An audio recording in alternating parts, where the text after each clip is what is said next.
Hello there. Welcome to Just the Discs. We talk about Blu-rays here. My name is Brian, and today we are talking about the Kino Noir Film Noir set, The Dark Side of Cinema 8. They have done a ton of these sets. They're all very interesting and varied in terms of the different kinds of movies that you end up getting these sets. I always tend to have a favorite in this group, in each group of three, but they're always interesting, and they're always, for me, often off the beaten path of noirs that I've even heard of. So I love the sort of sense of discovery you can get from these box sets. But let me start with my favorite of this group, and it is a film called Street of Chance. And this is from 1942. It is starring Burgess Meredith and Claire Trevor, based on a story by Cornell Woolrich, who, is the basis for a good number of films, but the most famous of which is Rear Window. But this is sort of an interesting, almost like Twilight Zone kind of plot, partially because it's Burgess Meredith, who's in, one of the more famous Twilight Zone episodes, Time Enough at Last. He doesn't have the glasses or anything in this. He's not sort of that nerdy guy, but he is somebody I think of when I think of Twilight Zone. And because it's him and it's this amnesia plot, it's sort of an interesting twist of coming out of an amnesia thing that happens. And sort of the idea is that Burgess Meredith plays a guy named Frank Thompson, who at the beginning of the film we see is struck on the head by falling debris from a construction site. And when he sort of comes to, all the people are surrounding him, he identifies himself as Frank Thompson, but notices that he has a hat and cigarette case with the initials DN. So he's confused by that, but he's like, well, whatever. He finds his way back to what he thinks is his old apartment, only to find that his wife had moved, and his landlady tells him where she moved like a year ago or something, or a while ago. But he's in shock. He's just like, what happened? What's going on? So he goes to finally find his wife, and she tells him that he had disappeared almost a year ago on her, and that eventually she had to leave. So he's still trying to figure out what happened. He goes to try and get his old job back, but the big question is, what was he doing for that year he was gone? Who is DN? And we sort of see this gangster thug type guy eyeing him up as he enters his old work office building, and that gives us a sort of a hint as to what's up. And I don't want to go too much further than that, because I really do think it's a fun movie to watch, and it's only 74 minutes long, so it's a breezy 74 minutes. It has a commentary by film professor and scholar Jason A. Nye, and that is a nice track. But yeah, overall, it's just one of those movies that I really enjoyed seeing it sort of play out. And again, that sort of familiar, but not exactly Twilight Zone-y kind of thing before Twilight Zone really works for me. So I think that's one of the reasons this one stood out. It kind of goes where you might think it would go, sort of. But there's some things about it that there's like a murder plot and some other things that get involved, and the mystery of it is something you can maybe sort of see it coming, maybe not, but the way the whole thing unfolds, it's just a really neat story. So I was definitely into this one and saw it as like a nice little discovery for 2022 for me. Next up, we have Enter Arsene Lupin, and this one stars Charles Corvin and Ella Raines. And this one is about, Lupin is sort of a famous detective type character. A rich but naive young woman is in possession of some priceless jewels, and she doesn't realize it, but a gang of jewel thieves does.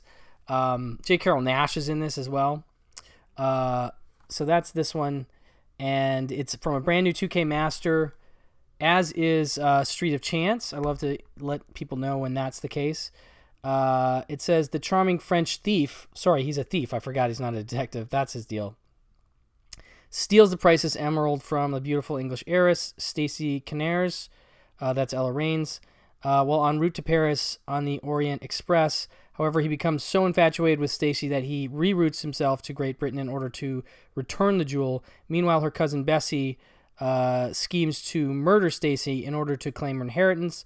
Lupin is determined to intervene to save Stacy's life, but doing so puts him at risk of being captured by the dogged cop Ganimard. That's J. Carol Nash. The most lovable rogue in mystery fiction leaps to the screen in this thrilling film noir directed by action-adventure ace Ford Beebe, who did Buck Rogers, Flash Gordon Conquers the Universe. I feel like there's some other stuff. Invisible Man's Revenge, The Night Monster. What's the one? Bomba the Jungle Boy. Did he do a Tarzan movie? I think the Bomba movies are what I was thinking of. Lord of the Jungle. But he did a ton of movies, westerns, like Poverty Row kind of westerns and serials. And so he's probably the most prominent director in terms of his work in this set. But I do like J. Carol Nash as, the cop in this. And it's one of those things where you'll recognize him in a second. I mean, he's been in so many movies, from, Errol Flynn movies to Frankenstein movies to Bogart movies, The Beast with Five Fingers. He's really great in Curse of the Fly. I really like that one. Anyway, so really fun, sort of more, I don't know, not upbeat, but not as dark as Street of Chance kind of noir.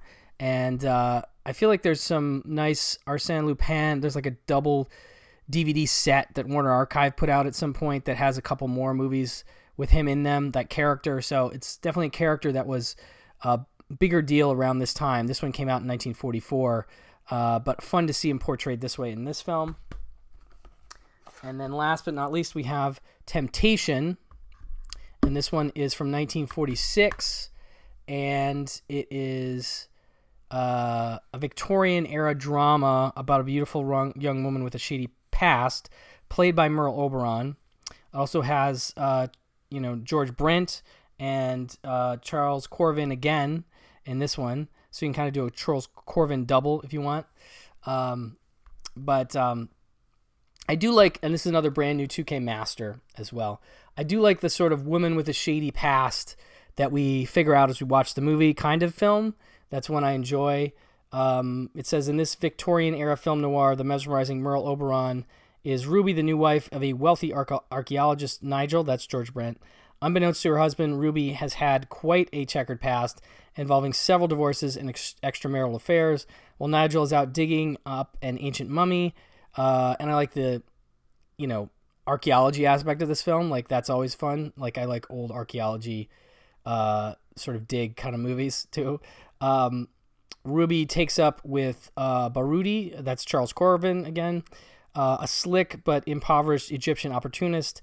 When Baroudi threatens to leave Ruby unless she puts her husband out of the way, she plots to poison the unwitting Nigel, setting the stage for a spectacular revenge and retribution finale. Paul Lucas also stars in this electrifying melodrama from director Irving Pichel, based on the book Belladonna by Robert Hitchens, who wrote The Parodying Case. And so I forgot to mention that all these have commentaries. So Enter Arsène Lupin has a commentary by film historian Anthony Slide, and this one has an audio commentary by film historian Kelly Robinson. So you get to learn a bit about each film, and I love that they usually do that. They usually tend to include a commentary track with each of the films in these noir sets, and I'm glad that they continue to do them. I feel like they may have announced another one already, and so I always look forward to these releases and discovering new noir films through them. Anyway, so that is it for Film Noir Dark Side of Cinema 8. Thank you so much for watching. Thank you so much for listening, and I'll talk to you soon. Bye-bye.